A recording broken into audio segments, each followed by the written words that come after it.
So welcome to the call about Lifebook Wanderers and character, because we're in character month. We're coming up towards the end of it now.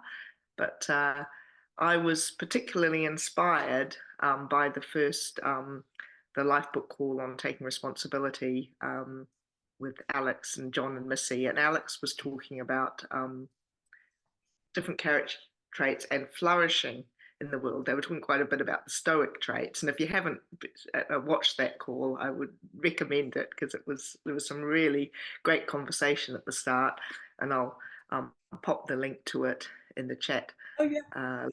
Later, but yeah, it was a good call. But so that made me think about flourishing out in the world, and I love that idea that instead of necessarily thinking about wanting to be successful, being content, it's more flourishing. Just seems to cover so much more about how we want to be in the world, and I decided that's a great word that I want to take forward for me. So when we travel, what are some of the character traits we wish to take with us? So one of the things that comes up for me is respect. If I'm wishing to travel more lightly with a more gentle footprint on the earth, so then that's respect for our land, for the environment, is a large part of the character trait I want to bring with me. For us, I'm in New Zealand, and we live just about as far away from everywhere else as you can in the world. So air travel is virtually unavoidable, unless you're a sailor, but otherwise air travel is part of it. But we do choose slow travel when we can, when we are in a continent or somewhere where we have other options for travel. But air travel is just realistically part of the process. And I think that is part of the reason, because it's such a long way to get anywhere, that when we think about, having a holiday, it might be 3-6 weeks to be away on holiday. And, when you spend 1 to 2 days traveling to get there, that not only takes a chunk out of the holiday, but it's a lot of air travel involved to do that. So the plan, which is coming up for this year, is for us to be actually traveling for longer periods of time, 4, 6 or more months, and be in a particular part of the world for that time, so we do not have to make those long distance trips, which we're pleased about. One of the other things with respecting the land, the environment, when I think about, particularly in our Southeast Asian countries, is bottled water. You can't, if you can't drink the water, you feel like you're having to buy bottled water. So one of the things that we're planning to do is about water filter bottles, and finding out about different ways of filtering water, and maybe other people have some ideas on good quality, have your own personal water filter with you. That maybe that's an option, that's a possibility. As you know, I'm trying to avoid plastics and non-recyclables. And the other way that I think of for respect is, of course, for the cultures and the people that we're visiting. And I suspect this is probably an inherent part of being a lifebook traveller. Having done the heavy work of building our own lifebooks, we also are much working towards becoming much more living consciously, and that does reflect itself in how we relate to other people, and working to be a little bit more responsible and conscious of learning from people, learning to ask, listen, taking part in people's customs when it's appropriate. So I wonder whether either of you have experiences with the character trait of respect in other countries. Lou, do you want to answer? No? So, yes, this, I think it's a very important thing respect. But first thing is like it came to my mind when I started traveling. I had no idea what is the main focus. And it was like I went to the airport and I was thinking, okay, I'm only watching. I leave everything, all my opinions at home. I'm there, like sitting on a river and just watch, and all the life comes to me. And this was the best advice I could give to myself. It was not on purpose, nothing, it came to me. When you're not judging, when you are open-minded, then everything good can happen. If I would have gone with my German mind, not clean, not quick enough, not so I went to India, then I learned how to stand in a row, like the British people are doing it.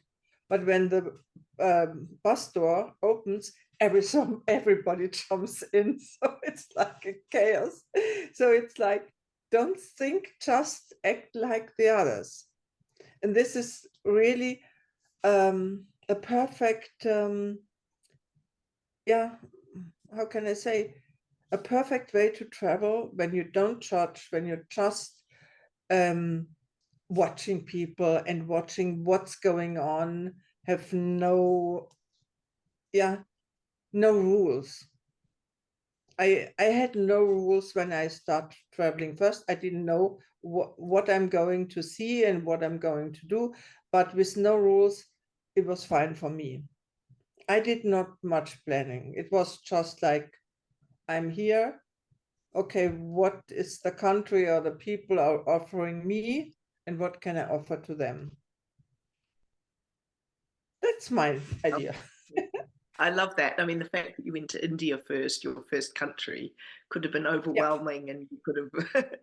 But I think taking that attitude of just um, openness and watching and learning from them would have made it just the ability to accept the differences would have been so much more. So it's Yeah, a it's great. you cannot accept all, so it's not possible, especially not.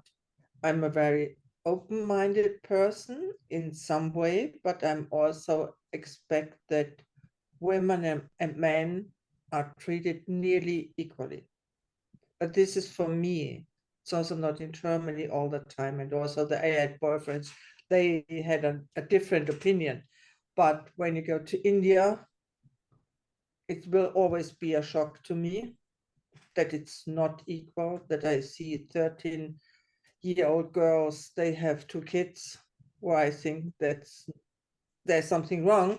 But also here, it's very important not to think about this when you are meeting these people, except you have to help somehow. But and then you have a nice conversation, and this young girl was so happy to talk to me and wanted to know so many things. And we were standing there for 2 or 3 hours. She had a lot of stuff on her head and 2 babies hanging on her, but it doesn't matter for her. She was smiling and happy all the time. So if I would have come with all this is not right, she's a lot too young, and so I would have missed so much. And this is not because I'm an egoist. It's more that we spent, both and the children, a wonderful time together. And then also man came. He stood there too. We had a nice conversation then too, but he didn't take anything from her. It was like, what I'm gonna do. So, but it was like, okay, now I'm quiet. My brain doesn't work this way. So I accepted it. And sometimes it's very helpful. And I cannot accept it all the time, but for me, it was very helpful. Just to try to adjust and not settling rules. Oh, oh, I can imagine it's so easy for the judgment to kick in and to It's feel always affronted knocking on on her the door. behalf.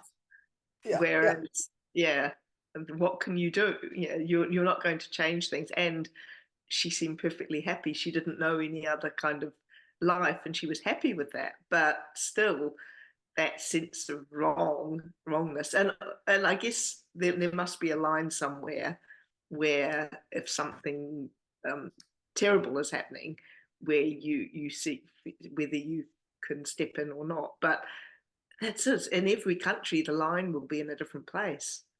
Yeah, Yeah, and learning from yeah, meeting them and yeah. how I they. met so many people. They brought their. I'm thinking about one man. He brought his German attitude. He was jumping on the bus. I was there too. No, I wasn't. We were in the same hostel, and he was complaining. And I said, "What's wrong with you? You're in one of the nicest, greatest places on earth." It was Australia. And he said, yeah, he went on a bus, and then there was so many loud young people, loud music, and then they had only 2 hours for um, the city, and then they had to go somewhere else in a hostel, and then going out for a party. And he was thinking about another vacation, and I said, okay, but why you are jumping on this bus? You have a Greyhound, you can go 10 times, jump on, jump off, wherever you want. And he said, yeah, he wanted to have the cheapest. And he said, okay, this doesn't make sense. Make your plan, or not a plan, not the plan that you said from Monday to Tuesday, I do this, and then it's just, what do I want? Make sure, what do you want? And if you want to have a quiet travel on a bus or whatsoever, then go and look for this option. You always can choose. It's nearly everywhere in the world. So, and then he said, you can go with Greyhound. And it was like, no, it's like, let's say $20-30 more. But this was worse for me, that I have my peace, because if there are party buses, and you have different hostels, because normal hostels don't take them. I was in 2 times in hostels. They came at 6, 50 people run in, made chaos, dirt, everything, left 2 hours later, and came at 3 or 4 o'clock, and then they were fighting for bed. And it was like, I put my towel there, I left my mobile, and then I turned the light on and said, you go to bed, stop talking, I want to sleep. And there was 30 girls, and then they had to undo makeup and everything. The funny thing is, like, and I said, okay, I learned my lessons, never do this again. Sometimes you cannot choose, but you cannot, I cannot expect that everything is like I want it. You choose what you want to do, and what you can accept was loud or whatsoever, or remote area. You don't, if you don't like remote areas, don't go there. So, and this is and if you go somewhere and you don't want to have it, I was very often, it was not on purpose, but I was the only white person, and especially as a girl, it's not really recommended. But when you start traveling, you go with the flow, and then all of a sudden everything is so easy, and I'm not scared anymore. So it was like after a few months, and then I was in, I think it was in Vanuatu, and then there was a big boat or a cruiser came, and they wanted to rescue me. And they said, no, you are the invader. You are ruining my peaceful stay here. And you cannot eat it. This is so, the captain said, we are not allowed to eat. And says, you know, all the local peoples brought all the nice food, what's here on this island. They cut it off, and now you even not touch it or eat it? Are you stupid? And then I ate everything, and it was like, I was there for 1 week, and I wasn't, there was only one walk with an older guy, and he was talking about age, But in English, if somebody is coming in our country and then they having it, we are killing them. And it was like, oh my God. And it was like they had what? High AIDS. foul, high foul. Yeah. Yeah, how do you say it? AIDS. High foul? High HIV. They were Oh. saying, okay, and then they had to bring the woman to New Zealand, otherwise somebody would have killed her. It was like, okay, I'm with this old man now on my own in the jungle, and I know I'm the only right person. So maybe I have to be careful. But there were so many kids, then they came and were around me and said, I'm so safe. Why should I think anything like this? So, and it was like 2 minutes and then it was gone.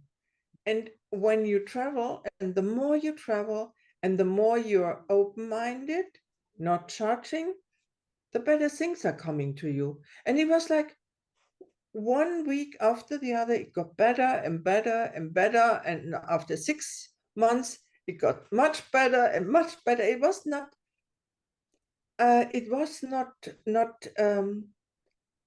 it never came down because I was always on this level, like I'm a visitor and I tried to fit in, and this was perfect.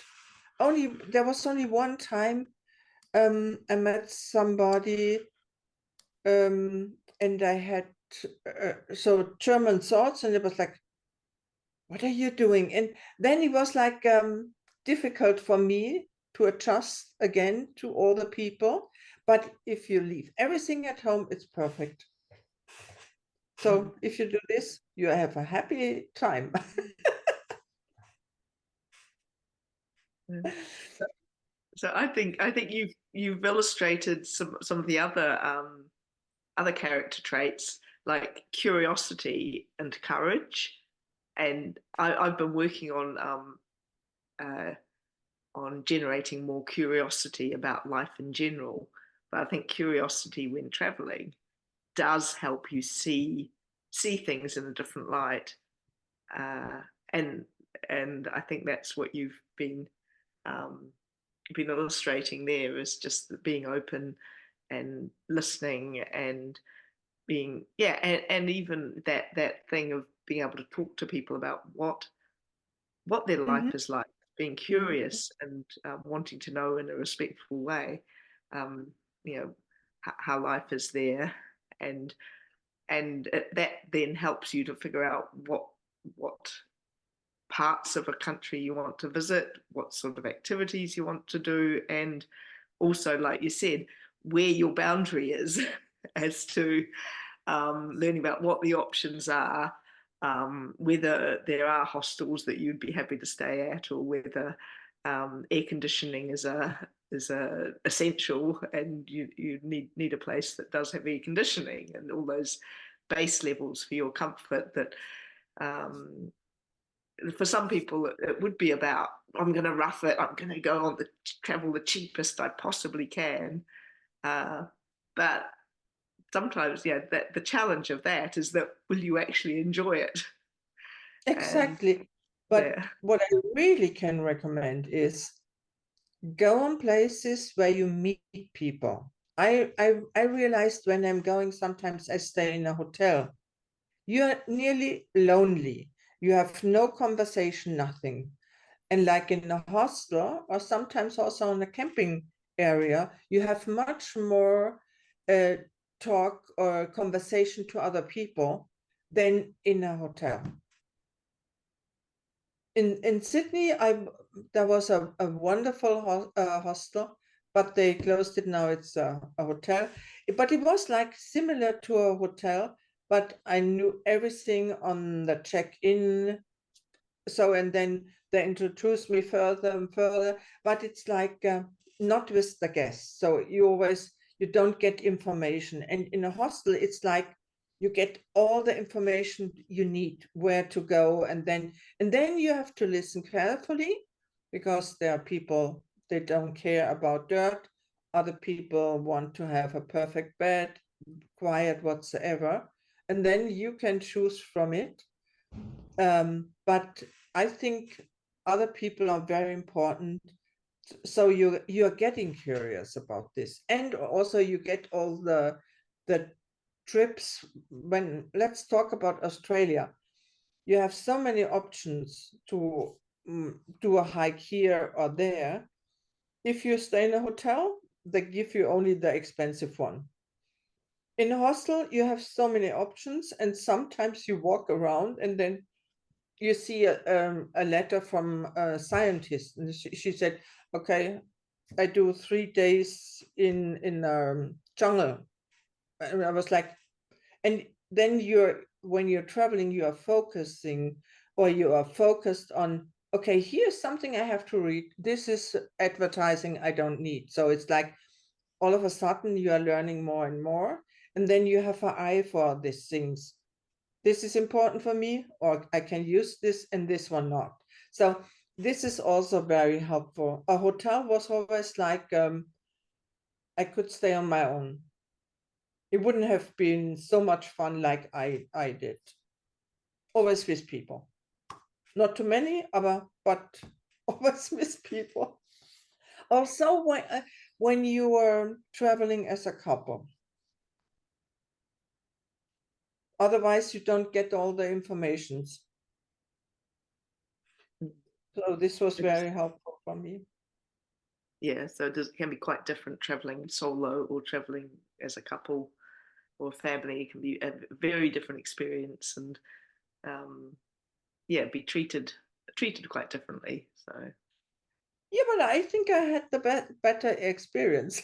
yeah, yes, But it's like I met people on Cook Islands. It was a couple, and at the evening they invited me to have a sundowner on their porch, and I went there and we talked about our day. And it was like, why do you have always different experiences like we have? And I said, yeah, because I'm on my own.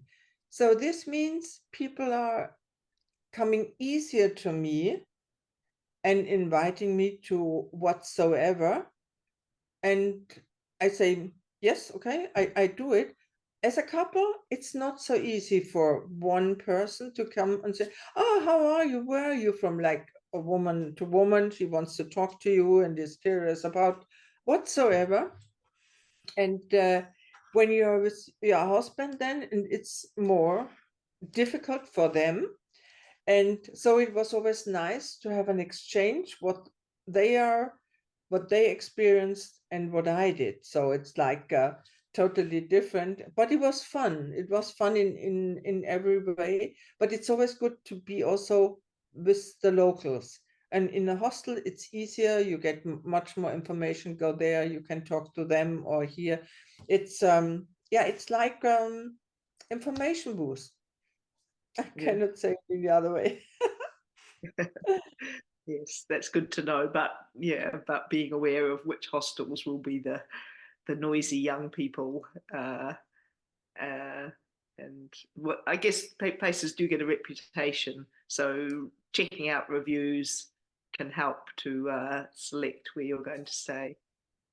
I don't know if this still exists because my trip was 20 years, 20 years, 20. I was in 2002, more than 20 years now. Gosh. Lonely Planet. I think they still exist. Lonely Planet. Yes, yes, Yeah. not so And much. this was when you start reading it at the beginning, you don't understand everything, but it's everything written between the lines. They are telling you where to go, and also the buses, they tell you exactly, this is one cheap, easy, perfect in time, this is just for the party people. So it's like wherever you go, they are telling you that. And then also about the hostels, they sometimes it's not that they are writing this is a bad hostel, but they're writing something, they're putting the others higher. It's like this guy knows how to treat backpacker, and here it's nothing written, it's just like a wonderful old hostel, and then you know, okay, old filthy hostel, you can always add things, and after 2 or 3 experience, you know exactly what's going on. Yes. So Yes, what are that's, your plans? Where do you want to go first? um, so it's still a little bit up in the air. There's a couple of short stops along the way, Melbourne, because my daughter's there, and then Singapore, but it might not be Singapore, it could be Dubai or Hong Kong, just depending on what flights we get, to have a few days somewhere to upgrade all the technology. And then London to visit family. This will be in July, August, and then could be Morocco, could be Turkey, could be Albania. We're kind of tossing up between some different low budget destinations of places that we'd really like to go to. But yeah, that'd probably be another 3 or 4 weeks before we actually start looking and looking for airfares and locking in all Mm. those flights. But you're going big steps. The big steps, and then being away for probably till December. Okay, so I Yeah, was thinking that you're doing also smaller steps, like you're yeah. traveling in Well, one country. When you go to Melbourne, and then you go, I don't know, to Sydney to the opera, yeah. and then I don't know whatever, but there are No, so many options. the Australia trip is really only to visit my daughter, and Mm. Australia, because we're looking at lower budget countries. Australia isn't one of those. Not Australia, anymore. I saw the yeah, prices. When I yeah, traveled, I'm so lucky. I now I know it. It's like when I went there in 2002, in comparison to Germany, it was so cheap for me. But now it's like it's much more expensive, like in Germany. I don't know yes. what happened. It's Yeah, well, incredible. yeah, the exchange rate isn't so good at the moment, but also it's just, yeah, probably in the last 5, 10 years, um, yeah, the comparative costs of places like Australia and New Zealand is quite high. Uh, so compared to, yeah, Southeast Asia, which we have in the last um, 10 years, we have done quite a few trips around Southeast Asia, so that's going to be further Mhm. down the track. Do some more time in Southeast Asia. I want to see Malaysia and go back to Cambodia and things. So yeah, so it's more getting over to Europe and then traveling from there. That's the But plan. you're going also to like Italy or something. You Probably can't not miss this it. trip. Probably not this Huh? trip. I think this trip is possible, but uh, yeah. It's possible. I do have a cousin in Berlin who we may end up just depending on looking at flights and options. Like, oh, why don't we just pop to Berlin for a couple of weeks?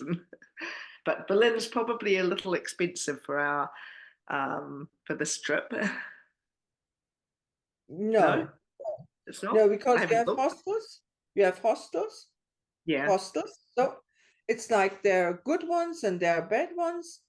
But like in Australia too, it's better in Berlin than on other places. Mm-hmm. In Germany, they have good hostels. I stood there a few times. Also, I was on my business trip and I said, why should I pay so much when I can have a hostel? Mm-hmm. And so no, and then also a friend of mine, he always went, when you say to London, he always went by bus to London Mm-hmm. and Yeah. then back. So there are also buses, and that is not very expensive. So you can go from London to Berlin by bus. Yeah.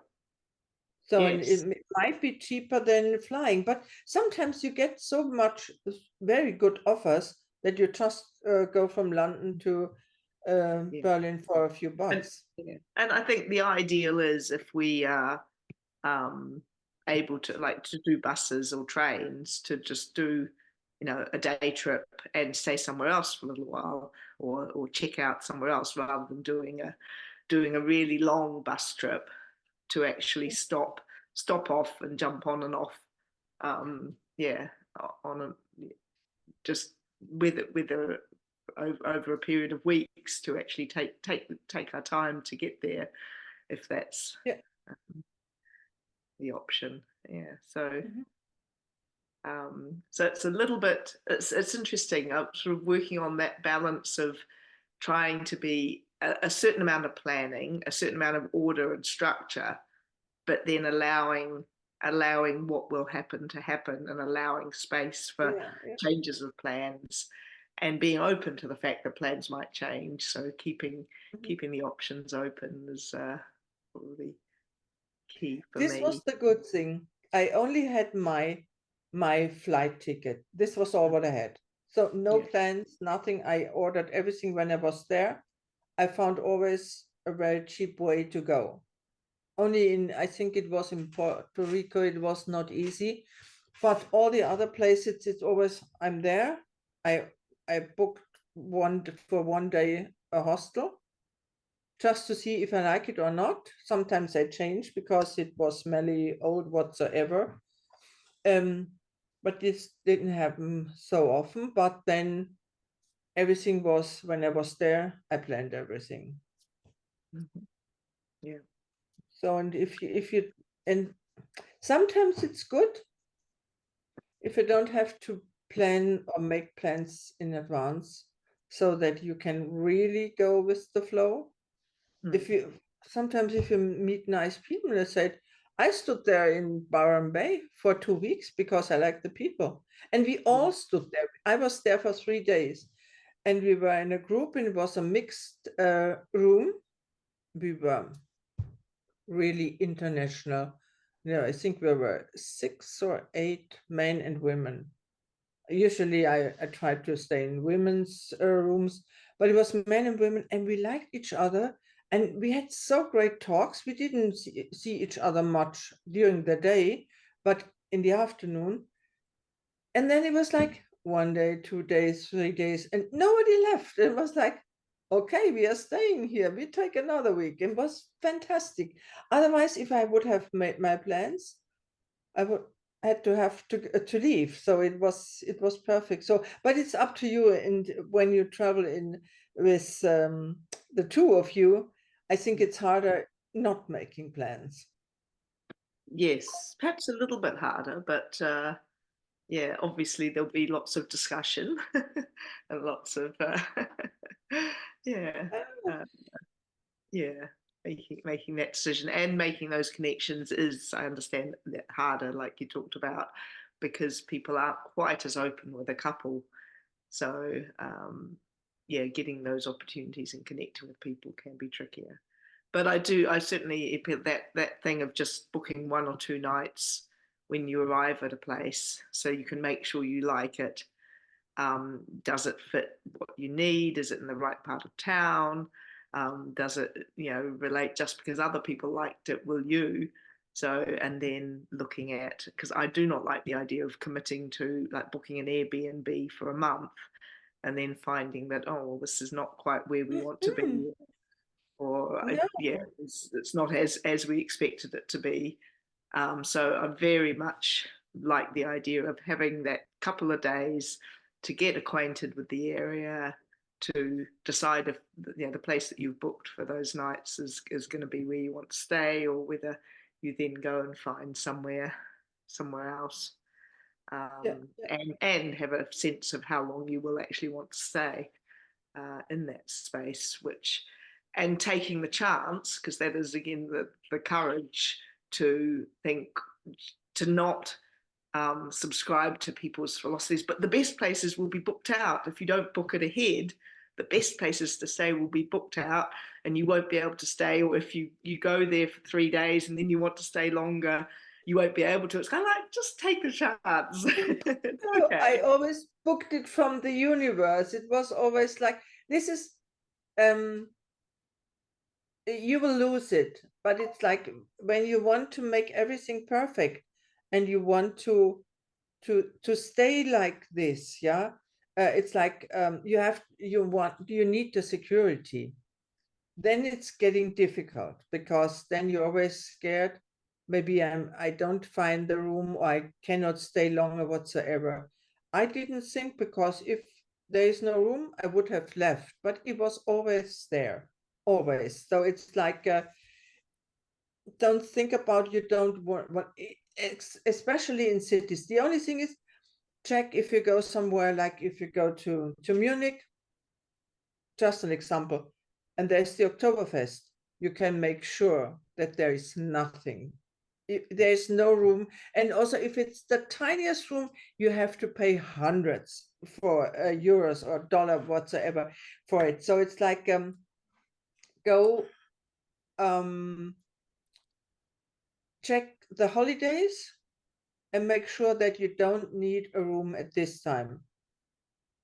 This, and in this way you can make sure that you have your vacation, your place to stay. On Christmas, it was a problem, because I didn't want to stay with tourists in a hotel. So I booked myself in language school for 2 weeks in Costa Rica. So I was with locals again, and I was at the I stood as a local house, and I was with all the students. This was a totally different scene, like with people, they are just on holiday. So this is a different crowd then. And after a while, you're getting bored, because you don't want to talk about their problems at work. You're more interested finding yourself, listening to people. They are thinking about themselves, what is going on in their life, or where can I go. So it's a totally different conversation. So now I shut up. I talk too much. Okay, that's okay.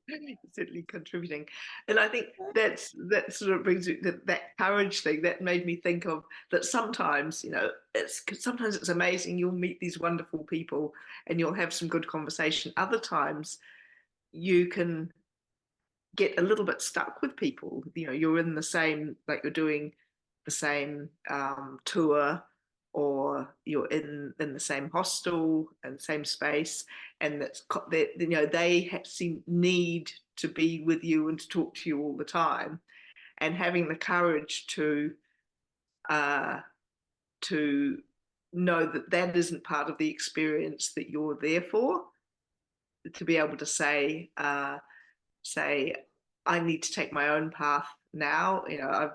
It's been great meeting you, but let's get out and meet other people now, or I've got to. I don't want to be around you, but not saying it quite like that. So, yeah, This because is as a much as very you want to meet people, sometimes it's kind of like, oh God, I just can't listen to another conversate complaints about the buses and the food and the. Yeah, but Oh, I have to say, I didn't have that, because no, you have the options to move, to leave and go. I talked to this guy for a short time, and I was like, okay, yeah, so you better check your plan. Maybe you book yourself in another bus whatsoever, and you have the decision. But I'm not accepting that the country is not nice. So I have the best time in my life. And then also, and this is when you travel, or when I traveled, I learned to be honest to myself. It's never against them. It's just what's right for me. Or like you two, as a couple. But, and the thing is, nearly everybody does this in this way. And I had the problem with girls. There were girls, they went to Australia just to meet a man. They went from party to party, and then they were complaining they didn't find a man, and now the money there's no money anymore. And I said, I'm so sorry for you, and left, because this was not my problem. So it's like, if you take the problems, you sit there the whole time. No, nobody does this. So it's like maybe you do it once, maybe you do it twice, but this is everything. And there are not so many people there complaining. I have to tell you, I didn't meet so many people there complaining. Not at all.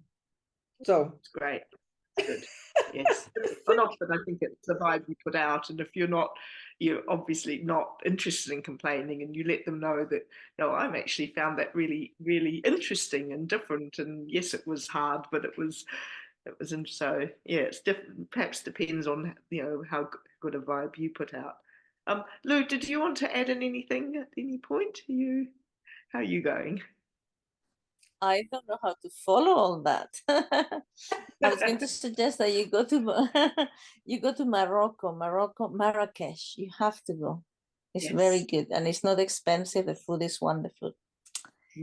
The quality I develop when I travel is I become very humble, because I realize how many people there are in the world, and I feel I'm so important, but really, I'm just a tiny little speck of sand in this huge world. And then something else that Oprah Winfrey used to say, that when you travel, you realize we are more alike than different. Like everybody wants the same things, they just want to have a good life, and so yes. Yeah, no, that's good. To a reminder that we are more alike than different. We've all come from different parts of the world, and live in different circumstances, but we still all want the same things. Yeah, exactly. The same basics. Yeah. I would like to travel like you, but one thing I feel is that when I eat outside, when I don't cook home cooked food, my stomach is not well after a while. I miss home cooked food. Does that happen to you, ladies? No. It's me yet. Yeah. I cook most of the time in the hostel. You're And then opening a window to me about hostels. I never thought of staying in hostels. You have a fridge. You have your own part for a fridge. And I saw so many girls, and I was like, "Oh, you have a soup." And I said, "You're not cooking?" "No, my mom does it." And I said, "But your mom is not here. What are you eating all the time?" "Beans Swiss toast." And I said, "Okay, that's all. You cannot live on it." But it's like, I need food. I need food, and I like proper food. very good food. It's like in India, it was not a problem at all. In Thailand was not a problem at all, because it's cheap and it's tasty, and I could live just from fruit and vegetables. I don't need anything. I bought fish. I bought so many things, and I could cook all the time. One time I had a kitchen, and I also can live on sushi. In Sydney, there's always, I knew all the places with sushi. And no, I mit food, yes. Puerto Rico. Puerto Rico, first of all, was very expensive. When I went out, and everything, the oil was smelling.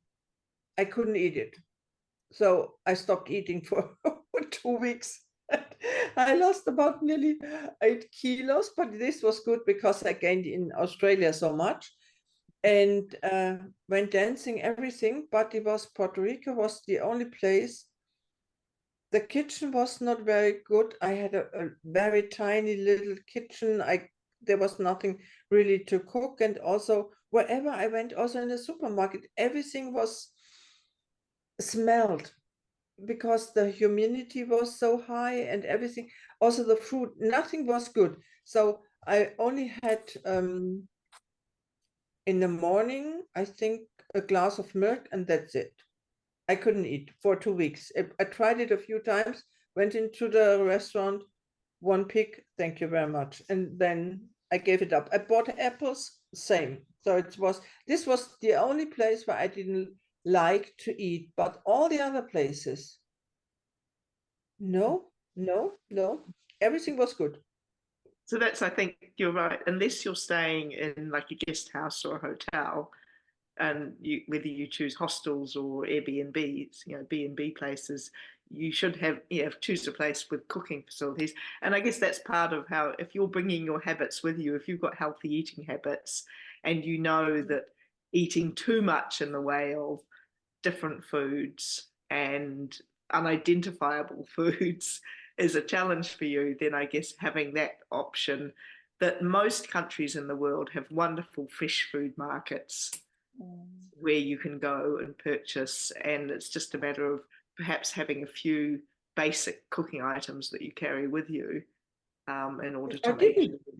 But you didn't You need it, cannot but most bring, places will have them. Yeah. yeah, you cannot bring so much. So it's like also focus on your weight when you travel. So because you have different stops where you go and visit acquaintance or family whatsoever. But I had a suitcase and I had my backpack.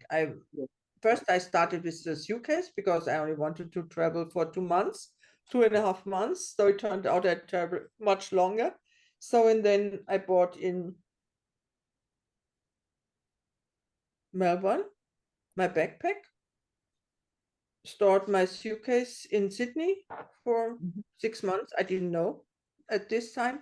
And I tried to take not so many stuff with me. So cooking items was not in my suitcase. Never, never, ever. Some people do take their own special cooking items, but I think it's generally not necessary. You just have to be a little bit creative with what's available where you are, and you'll be able to cook. So Yeah. but that, because I think part of the reason I travel is to eat the food of the region, but over time that could get that in some areas it's kind of like you say with Puerto Rico, it kind of like, well, do I actually want to go to Puerto Rico then if But travel I is didn't know. food? You're right, but I didn't know it. And the Yeah. thing was, there was one guy, he was so clever. I was there and everything was so expensive and I didn't understand the rules and why they are not so friendly. I learned later, but there was a guy and I had to go to the airport again to get my rental because I booked it and they charged me too much. And they said, no, I have to pick it up from the airport. But first they said I have to pick it up in San Juan. So everything went over on my cost. And then there was a guy sitting in the bus and he said, I'm leaving. And then, what do you mean I'm leaving? And I said, yeah, I have to leave too. No. I was here 2 days. It's not for me. They're ripping me off. I go to Mexico. And I said, check it out, give a chance. After 2 weeks, I knew they ripped me off. It was, how can I say? It was much more difficult than all the other places. I was always like on cloud 9. But then it's like you say, okay, why not? Let it like be, check it out how it is. And everything was written, it's the best in the world, like a hike whatsoever. And I said, I had hikes, they were 10 times better. Why are you telling me this? But it's Puerto Rico is so close to the United States.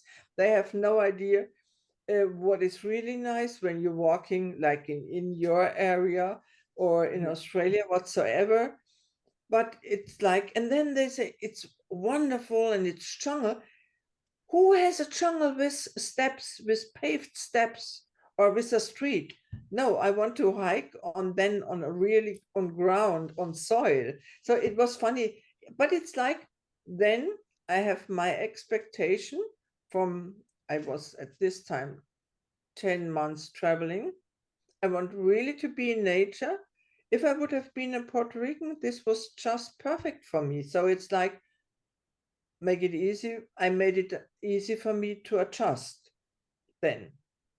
And that's the only thing what you can do. It's like, okay, this is, first you said, oh my God, they have no idea how the world is running, yeah? But then I make myself bigger than the others. So But I had it once in Australia. We went to an Indian restaurant. I had a very bad stomach, but this was the only time. I traveled 14 months and I had no problem with eating. That's pretty And the good. best That's thing very good also, odds. eating on the street.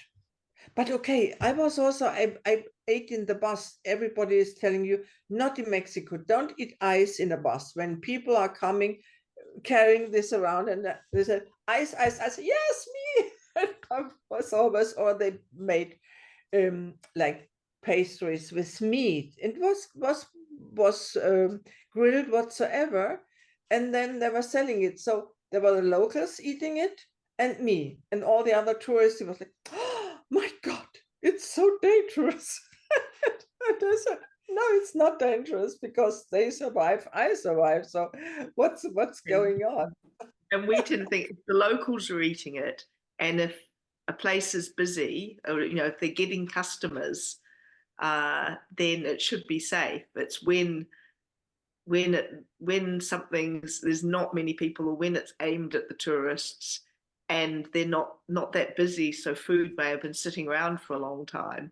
That's when it becomes risky, I think. So again, it's that really listening to your own sense of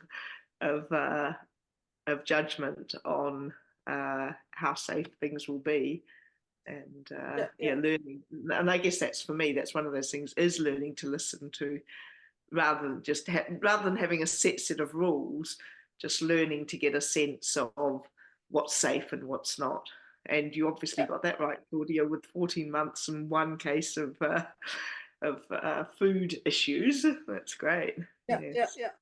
Also, I went so often, because I like it. I like to taste everything, to local markets, also fish, but only when I go to local markets. It has to be in the morning till like 12, and then it's too hot, so I don't eat there anymore. And then I eat something light. I can eat a soup on the street. So because they are preparing, they're getting up, like in Thailand, they're getting up at 5 o'clock in the morning, get by everything, do the soup whatsoever, and then they're going to the place where they are standing the whole time till 6 o'clock in the afternoon. I don't want to eat the soup at 6 o'clock. I can eat it at 12, and then I have maybe fruit or whatsoever. But it's like you're learning. And also, okay, I have a very good nose. I have to say, it's like a dog. And so wherever my nose says no, then I'm listening to it. Otherwise, it's like I'm done. But it's like it's easy rules, and especially also with health food stores. As America is also very expensive. Whole food was always perfect for me, because I go there, get all my stuff, buy it, and then I have very healthy meal. And they're always health food stores. Yeah, no, that's So great. Yes. you're always on the safe side. No, In we Germany, just have to you can develop our go. noses more. We have to work on developing our noses for Yeah. what's good and what's not. So I think as part of wrapping up, you mentioned about luggage and not packing too much, and for me, that's the same. I'm quite confident that from being able to manage with just a backpack, and not too much for 4 to 5 weeks, 6 weeks, that it doesn't have to be more for longer term. It really is quite possible to know what you'll need, what you'll use, and really have some order and structure in the planning, so that it's always possible to wash clothes. It's always possible to buy something if you really need it. And there's not many places in the world where you can't buy something that you just took because you might need it. So You need a plastic bag. Yeah. A plastic bag for washing. Yes. Yep. This is the perfect thing. It's not big, so you just a very strong plastic bag. Washing powder. I had a little bit washing powder, and then a little bit washing powder, water in it, your clothes, shake it, leave it there, tied it, and that's it. So sometimes you don't want to wash your clothes in the sink. Yeah, so it's like you have to brush your teeth. Sometimes it's not so clean like you want it, but sometimes it's also you have to wash your hands, your teeth, whatsoever, because you don't have 5 things, so you have just one. So, and then leave it there in the plastic bag, and then shake it after you have your dinner, whatsoever, and then you can wash it, and everything is perfect. So, Yeah. and when Yes. people are thinking, always preparing for this and that, most of the things I didn't need. Yeah. So I gave it, and after a while, I gave nearly everything away. So first it was like, for this, for that. I would say a diary is good. Yeah.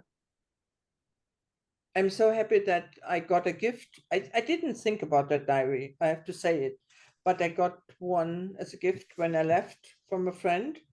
She gave me a book, and I was like, I never write a diary. But I started doing it, and now it's like sometimes from every year, maybe once, I look in and it was wonderful. I wrote this. Wow. Yes. So, I'm looking at some people on the Go With Less site have been talking about different journals, different kinds of online, like app type journals to use to record with thoughts and photos and things. So I'm looking into those different ones, and I might do a session on journaling your travels at some point. yeah. That might be a worthwhile thing to do. So I promised I would pop that link in case anybody wants to in the chat there, that the last taking responsibility call, which was really good.